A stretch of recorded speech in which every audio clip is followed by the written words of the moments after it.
Tenemos en la plataforma al doctor Wilson Roa, expresidente del Colegio Médico Dominicano. A propósito del tema que el Colegio Médico está debatiendo en estos momentos y que está en plena lucha por la situación de las ARS, los pagos, las glosas. Hay una serie de situaciones que no son nuevas. Ya el propio doctor Wilson Roa ha tenido que enfrentar esa situación. Buenas tardes, doctor. Bienvenido al Patrón de la Tarde. Gracias a todos por permitirme compartir con ustedes y la audiencia que se conecta con ustedes. Doctor, para que vayan a... para que antes de iniciar el conversatorio, para que ustedes vayan acostumbrándose al lenguaje correspondiente. No son ARS. Quítenle ese nombre. Son ARF. Las ARS son las que administran salud, que tienen criterio y conocimientos médicos. Las ARF son las que administran recursos financieros, pero tiene otro que producirlo. Doctor, ¿De acuerdo? Interesante, doctor, interesante. Así es que le dejo el espacio. Doctor, bien, Juan. un movimiento de protesta de los médicos que por primera vez yo observo que como que tiene una incidencia muy limitada, como que la población no lo asume y que como que se ve débil ese movimiento, como que los médicos en esta oportunidad tienen poco apoyo. ¿Usted no lo percibe así, doctor? Lo que pasa es, Juan Bonilla, que el problema del tema de la salud es un tema que hay que saber armarlo. Yo fui presidente del Colegio Médico y le hice la primera huelga nacional que se le hace a los banqueros, porque aunque ustedes están utilizando la expresión de ARS, son los banqueros los dueños de las intermediarias, porque ellas lo que son es intermediarias. Y entonces a mí me tocó hacer una discusión que incluso a Santiago me tocó ir varias veces, haciendo enlace con organizaciones cívicas y profesionales. Por eso cuando yo hago la huelga nacional, el país entero se manifestó de apoyo y por eso tuvieron que venir a sentarse a la mesa de la negociación. ¿Qué resulta? Que hay una resolución que es la 482-07, que fue la que nosotros logramos a presión sacar del Consejo Nacional de Seguridad Social. Y con eso se grabaron más de 500 empresas, porque la mafia de la seguridad social, ustedes no tienen idea del alcance. Oigan lo que se da. Para nosotros llegar a ese acuerdo con el Ministerio de Trabajo y las intermediarias de salud, nosotros tuvimos que obligar a más de 500 empresas que no pagan la seguridad social a que la paguen. Pero ustedes saben lo que se da. Oigan cómo se paga. Usted trabaja en una empresa de esas que iban a pagar y usted gana 100,000 pesos.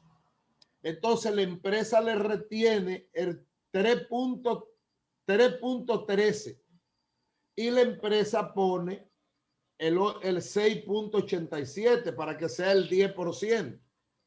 ¿Qué resulta? Que a usted lo ponen a pagar en base a los 100,000 que gana, pero la empresa le paga la seguridad social en base al salario mínimo y se queda con la diferencia en carpeta para ellos.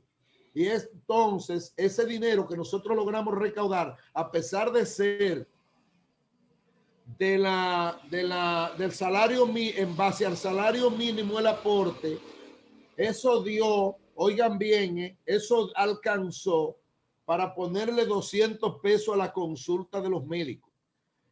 Y recuérdense que son 10.5 millones de consultas. A 200 pesos son 2.500 millones de pesos al año. Pero ese dinero alcanzó para ponerle 300 pesos a las habitaciones de los centros médicos. 15% a todos los laboratorios y estudios de imágenes, 13 fármacos, dentro de los cuales habían 2 de alto costo y 36 procedimientos sin costo para el paciente. Pero eso fue un gran movimiento que nosotros hicimos y la población que estaba hastiada y que recibió la información debida se manifestó apoyando la protesta. Ese no es el caso de referencia en el momento y no sabemos porque la resolución 482-07 tenía una segunda parte que la recaudación iban a hacer para modificar los tarifarios de los procedimientos. Pero en vez de reclamar la aplicación de esa resolución, que el gobierno ya utilizó parte del dinero recaudado en el COVID, utilizó 7.500 millones de pesos de ese dinero recaudado que pudo verse resuelto sin mayores conflictos. En vez de reclamar la aplicación de la segunda parte de la resolución, han decidido salir por la ruta que ustedes han referido. Doctor, la lucha dijimos que no es nueva, que hace tiempo estamos en eso, hemos visto eso. Sin embargo, poca gente puede decir por qué se ha prolongado tanto el abuso, tanto para ustedes los médicos como para la población. A su juicio, ¿qué es lo que motiva que haya esa falta de interés en aplicarle las normas a las ARS? José, lo que pasa es que ahí hay un nudo que no todo el mundo lo entiende. Ahí están metidos los banqueros, ahí está metido el CONE, ahí están metidos en ese negocio muchos dirigentes de los partidos políticos que están en la oposición y que están en el gobierno. Y entonces se complejiza la situación y se impide que se aplique lo que establece la ley. Mira, te voy a poner un ejemplo práctico. La ley de seguridad social establece que todos los empleados públicos, todos del Estado y de instituciones descentralizadas deben ir al SENASA. Sin embargo, y que los empleados que pertenecen a una ARS propia, como es la de los profesores y es la de los médicos, que vayan, en el caso de los médicos, a la ARS del colegio y en el caso de los profesores, que vayan a la ARS del SENMA. Y eso tiene una resolución del Tribunal Constitucional, que es el último tribunal de alzada que resolutó, y eso no se ha podido aplicar porque los banqueros y la convergencia de los intereses de negocio han impedido que eso sea posible y no hay gobierno para eso, porque están comprometidos todos. Doctor, dada esa situación, esas circunstancias que ya usted ha enumerado, con luchas, con paros, con protestas, con huelgas, ¿se va a resolver algo? Eso se resuelve facilito si los médicos tuvieran comprensión y conciencia del tema que estamos tratando.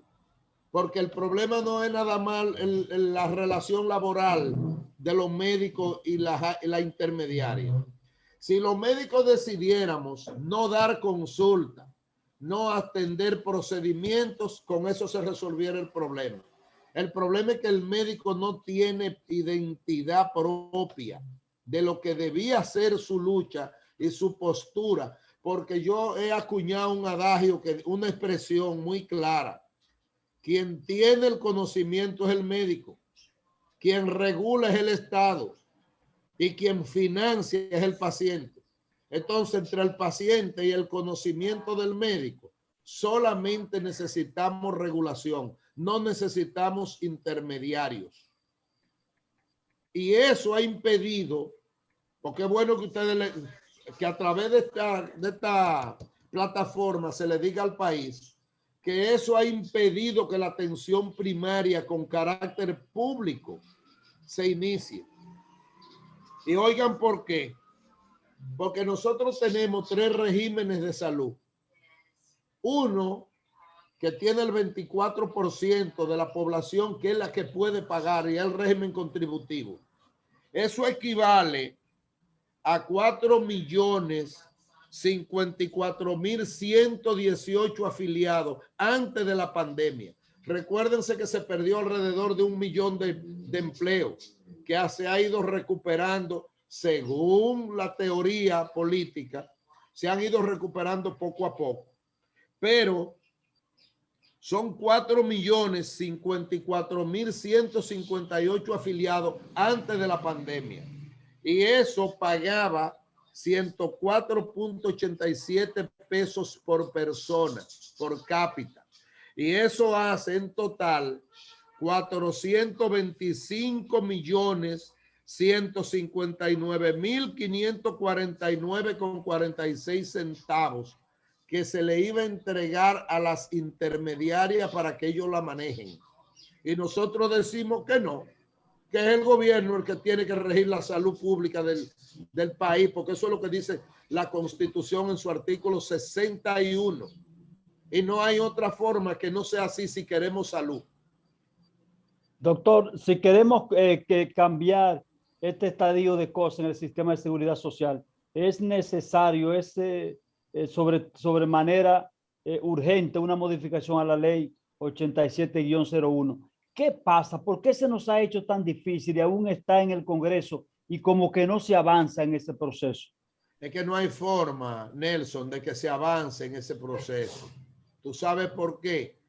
Porque los intereses de los partidos mayoritarios, los empresarios, la alta empresa y los banqueros tienen más capacidad de resolución que los propios legisladores.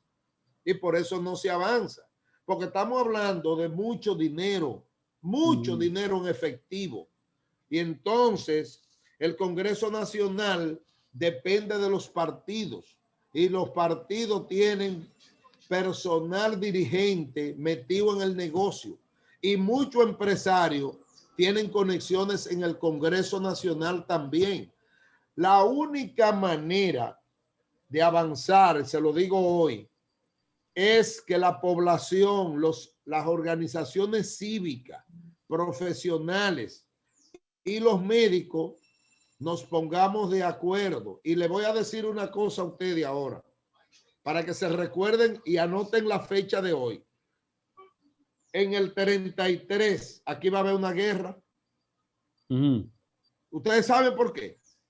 Oiga, pónganle atención. La ley de seguridad social, ¿cuándo se promulgó? El 2003. Sí. Y en el 33 va a tener 30 años de promulgada. Y si tú tienes un salario durante esos 30 años, porque lo primero que hay que decir es que la inestabilidad laboral aquí no permite que tú acumules las 360 cuotas para tú poder conseguir una pensión. Pero ¿qué resulta? Que calcula que tú hayas contribuido con las 360 cuotas y que tú ganas 100,000 pesos. Pues ahora te toca pensionarte. ¿Tú sabes cuál es el valor proyectado para tú ser pensionado? Entre un 26 y un 32% del salario que tú ganes en el momento del retiro. Y cuando a ti te digan que de 100,000 te van a pensionar con 32, con 30,000 pesos, tú me llamas y después hablamos. Nos ponemos de acuerdo. No, pero eso va a crear un problema, un déficit grande. Es el que estamos planteando con tiempo. Aquí va a venir una guerra en el 33. ¿Y cómo podría eso prevenirse, doctor? ¿Qué podríamos hacer en ese sentido? ¿Qué se podría arreglar? Que la ley pase a ser protección, porque hay ciudadana, porque hay, y que los fondos de pensiones que sean estatizados, dirigidos por el Estado, porque tú tienes fuerza para exigirle al Estado. Lo que yo te pregunto, ¿quiénes dirigen la AFP? Y tú no sabes, pero son los que tienen tu dinero como sociedad. Y eso es la estafa más grande de este siglo que se le ha hecho a este país. Y algún día tendremos que darnos cuenta Y tú me preguntas, ¿por qué se lo planteo con tanta claridad? Porque yo soy uno de los pocos dominicanos que decidió echar pleito y hacerles saber que no es como ellos están planteando, que la gran estafa a este país tiene que tener límite, que no es solamente que se cojan los cuartos del Estado, lo que uno produce, es que lo que uno produce para su retiro también se lo llevan en las uñas y no tienen escrúpulos ni tienen quien regule, porque aquí el Poder Judicial es muy lábil y es muy condescendiente. Doctor, la profesionalización de los médicos es otro tema que es también una constante porque cada quien está agrupado por especialidad. ¿Cómo en sentido general se maneja esto? Mira, cada especialista tiene es miembro de una sociedad. Y para ejercer la medicina en el país es de obligatoriedad ser miembro del Colegio Médico Dominicano. ¿Cuál es el problema? Que nosotros no hemos podido darnos cuenta el poder que tenemos en el aspecto de salud y la decisión de comprometernos a romper con el componente de salud que contiene la seguridad social en manos de los banqueros, porque recuérdense que el Consejo Nacional de Seguridad Social es un organismo dirigido, colegiado, pero ahí tienen los empresarios 3 miembros con poder de veto. Ahí tienen los sindicalistas 3 votos con poder de veto. Ahí tiene el gobierno 3 votos con poder de veto. Y el colegio médico, que es el que tiene el conocimiento para las especialidades, tiene un solo voto y no tiene poder de veto. Entonces no hay forma, por ahí no hay forma. Y los sindicalistas viven de eso, recuérdense. Ese es su gran negocio, la salud. Y por eso nosotros insistimos, por lo menos yo, que estoy en la calle desde hace mucho, desde 1990, que fue cuando se inició la discusión de la Comisión de Reforma del Sector Salud, yo vengo planteando que no podemos permitir la privatización. Y hoy el gran capital financiero decide la suerte de la salud. Tanto así que se creó la ley 123-15 y le apertura a los hospitales del Estado a los banqueros para que engrosen su fortuna con los pacientes que van a los hospitales. No le pagan a los hospitales ni le pagan a los médicos. Doctor Roa, pero eso suena como un contrasentido porque el gobierno está para defender la población. Los sindicalistas se supone que para defender a los trabajadores.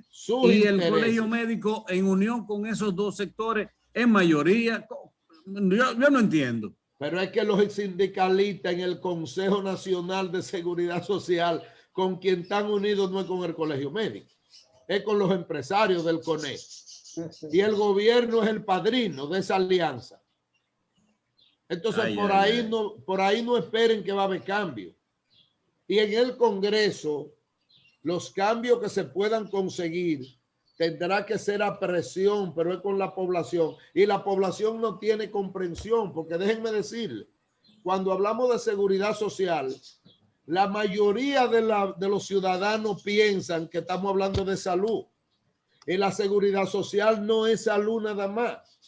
Es vivienda, es derecho al trabajo, es garantía ciudadana, es desarrollo integral del individuo y la sociedad. Pero eso no se ha podido porque la población no tiene comprensión del rol de la ley y de los derechos que le confiere. Mira, ahí hay un diputado que está pidiendo que le den a los empleados un 30% de la FP. Pero ¿y por qué él no plantea estatizar los fondos mejor? Porque el proyecto que él va a hacer para el 30% puede decir, yo voy a hacerlo para que los fondos de pensiones pasen a la regenta del Estado. Eso fue lo que hizo Chile y lo que hizo Argentina y le ha ido mejor. Pero no, aquí quieren que el dinero lo produzca la fuerza laboral pero que el gran capital lo tenga haciendo negocio, porque tampoco se beneficia de esa fortuna el que la produce. Y ese es el problema. Doctor, ¿qué próximas acciones va a tomar el Colegio Médico? Porque ya hicieron la paralización en La Vega, San Francisco y Puerto Plata en el día de ayer. Ahora, ¿qué corresponde ahora? La verdad es que yo no sé, porque recuérdense que yo no soy miembro de la Junta. No. Yo soy un médico más que se orienta desde afuera, porque no soy parte de la estructura dirigencial. Un expresidente. Así es. Lo que yo sí sé, que el único camino es sacar la intermediación de las decisiones de la salud de los dominicanos y del derecho al financiamiento, al desarrollo integral de la sociedad. Eso sí yo lo tengo claro. Y hasta que no salgamos de la intermediación, no vamos a avanzar. ¿Y usted tiene algún proyecto, doctor, en ese sentido? No, pero lo hacemos. Yo estoy Vamos a trabajarlo, doctor. Bueno, si usted se compromete, nosotros tenemos ya algunas reuniones hechas con algunas personalidades. Por ejemplo, nosotros tenemos un economista, un director jurídico de la UAS, porque tiene un componente económico, un componente jurídico, un componente de salud. Y nosotros estamos ahora dando algunos pasos para iniciar una discusión, para generar un debate público de involucramiento ciudadano, porque esto hay que cambiarle el rumbo. Esto no puede seguir por donde va. No, pero claro que sí. Claro que me comprometo, doctor. Claro que sí. Vamos a trabajar en ese sentido. Vamos a visitar gente. Vamos a llevarle ese anteproyecto a la misma Academia de Ciencias para que nos dé su opinión y su apoyo si cabe. Sí, no, lo que pasa es que la seguridad social no es de un sector. La seguridad social es un derecho público de Estado, de políticas públicas. Miren, yo le hice, antes de irme del colegio médico, una propuesta al Ministerio de Salud y al Ministerio de Educación sobre una propuesta de atención primaria. ¿Y por qué a educación y salud? Por una razón simple. El Estado Dominicano tiene 2.8 millones de niños en las escuelas públicas y eso corresponde al 36% de la población más vulnerable, que corresponde en total a un 66%, porque le decía ahorita que el 24% corresponde al contributivo, que es el que puede pagar y es el que regentean las intermediarias. Y entonces le hicimos esa propuesta con la finalidad de ver si podemos iniciar un proyecto de protección de salud primaria, de atención primaria, pero con carácter público. Y eso nos va a proteger a nosotros un 36% de la población. Y partimos de que si tú puedes cubrir y proteger al 36% de la población, pues tú has dado el salto que la ley en 19 años no ha podido. Pero que va, eso está empantanado, porque no hay compromiso de política pública de los funcionarios.